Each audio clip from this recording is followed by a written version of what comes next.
Alright, sorry for the cut off of the first video. So we're at the Georgia Guidestones, and I'm just giving you a little tour of what you see here. The Guidestones are actually written in different languages. There's 8 different languages. I can only read the English, so I'm just going to read it to you. It's got like different points here, so I'm just going to read it for what it says. The first one, it says maintain humanity under 500 million in perpetual balance with nature. That's the top one. Next one, it says guide reproduction wisely, improving fitness and diversity. After that, it says unite humanity with a living new language. After that, rule passion, faith, tradition, and all things with tempered reason. Next, protect people and nations with fair laws and just courts. Next, let all nations rule internally, resolving external disputes in a world court. Next, avoid petty laws and useless officials. Next, balance personal rights with social duties. Next, prize truth, beauty, love, seeking harmony with the infinite. And on the very bottom, it just says, be not a cancer on the earth, leave room for nature, leave room for nature. I guess it says it twice here. So that's the English part. Now on the very top, you can actually see some, it looks like hieroglyphics. I'm not exactly sure, but it kind of looks like hieroglyphics. And then after that, you see, I forget which language that is. That language on the very top, that looks like it's Greek. Although, I don't know, I can't read Greek anymore. I used to know how to read Greek a little bit, but I kind of forgot. The very top over here, I don't know what language that is. Yep, so I'm just gonna keep going here. Sorry, I'm not that helpful here. But, and then on this side of the Guidestones, now I think this is hieroglyphics. Yeah, this one's hieroglyphics. This one is in Chinese. Yep. And if you just kind of go to the very middle here, there's actually a little cutout here. You can kind of see through the other side. I'm not exactly sure what that's about. And also over here, you can kind of see a hole. I'm not sure what that's about either. And then if you look very high up here on the very, the top stone here, there's a little cutout here. I'm not sure if that means anything.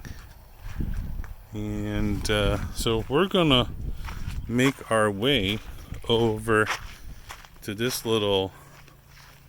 We're gonna make our way over this little thing here and see what it says. So this one tells us a little bit more about the stones right over here. You could check that out. Hopefully you can see that. Yep. And once again, there's absolutely nothing around here. Now there are some people living in this area, some houses nearby. So I wouldn't say it's out of nowhere. And there's even like a street right over there, a highway. And there's a whole bunch of cars going past it all the time. So I wouldn't call it like nowhere. I take that back when I said that it was nowhere. It's kind of nowhere, but not completely nowhere. Obviously, there's security cameras all around. You can see right in front of you. 5G tower, woohoo. And obviously, more security cameras right over there. And also, this place has got quite a few security cameras for something that is not really, that, I wouldn't call it super spectacular or anything. I just see like some stones here.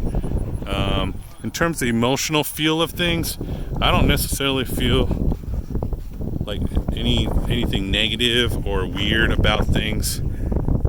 If anything, it's a little bit underwhelming. I thought it would be a lot taller and a lot bigger, but sometimes you just gotta see it for yourself. Okay, so hopefully that helps. And actually, I'm going to walk over here and kind of read this a little bit. The what it says over here. That way you can kind of see what it's kind of about. So we're just going to take a look over here really quick. Yep, so it says over here, the story of the Georgia Guidestones began in June 1979 when a stranger identified as Mr. Christian, later R.C. Christian, visited Joe H. Fenley Sr., president of Albertan Granite Finishing Company, Incorporated, and indicated that he represented a group of loyal Americans living outside the state of Georgia who wanted to build a monument focused on the theme of conservation. Mr. Christian, who had assumed this pseudonym because he was a Christian, named Wyatt C. Martin, president of the Granite City Bank, as intermediary to hold funds in escrow for the project, explaining that the Guidestones group, which wished to remain anonymous forever, had selected Georgia because of its excellent granite mound climate and the heritage of his great-grandmother as a native Georgian. Christian agreed to Martin's request to locate the monument in Elbert County if there were a suitable remote site for it, which they found on a hillside that is the highest point in Elbert County, on the farm of Mildred and Wayne Muleniks, north of Alberton on Highway 77. Fenley's company carved the 6-part monument from pyramid blue granite. The Georgia Guidestones consist of 4 granite megaliths set in a paddle wheel arrangement around a central stone, which is surmounted by a flat capstone measuring 19.5 feet in height. At its highest peak, the stone group measures 17 1/3 feet in width, and the diameter is 65 feet. The overall weight of this 951 cubic feet of granite used is 237,746 pounds. A ground marker west of the Guidestone provides additional data and covers a buried time capstone.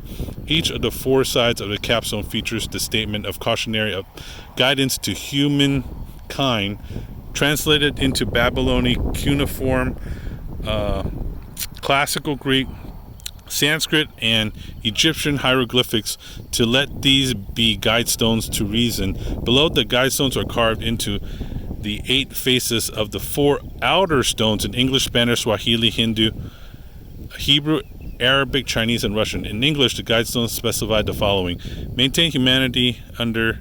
Well, I already read that part to you, so I won't read it again. So the last part: in addition to these conservation messages, the monument displays a number of astronomical features. The Georgia Guidestone Monument, which is owned by Elbert County, was dedicated March 22nd, 1980, and has since remained a source of mystery and intrigue to its numerous visitors and those who learn from it from afar. So there you have it. I'm going to go back to that part where the video got cut off, the first part of the video, and so that way you can see what the rest says. So okay, let's see. There we go. And I think we stopped here at support capstone base is 7 feet. This is point number 6. 4 inches long, 2 feet wide, 1 foot 4 inches at each, weighing an average of 4,875 pounds. Point 7. Support stone base 4 feet, 24 inches long, 2 feet 2 inches wide, 14 or 1 foot 7 inches thick, weight 2,707 pounds. And then point 8, 951 cubic feet granite. Point number 9, granite quarried from pyramid quarries located 3 miles west of Alberton, Georgia. So that's the part on the right, the physical data. And the astronomical features: channeled through stone indicates celestial pole. Point 2, horizontal slot indicates annual travel of sun. 3, sunbeam through capstone marks noontime throughout the year. Okay, we're actually here a little bit past noon. Author R.C. Christian, a pseudonym, sponsors a small group of Americans who seek the age of reason. Time capsule placed 6 feet below this spot on to be opened on, and it doesn't actually have a date when it would be opened on. So that's kind of interesting. And this over here, it just says, let these be guidestones to an act of reason. So there you have it. These are the Georgia Guidestones, and I hope you have a great day.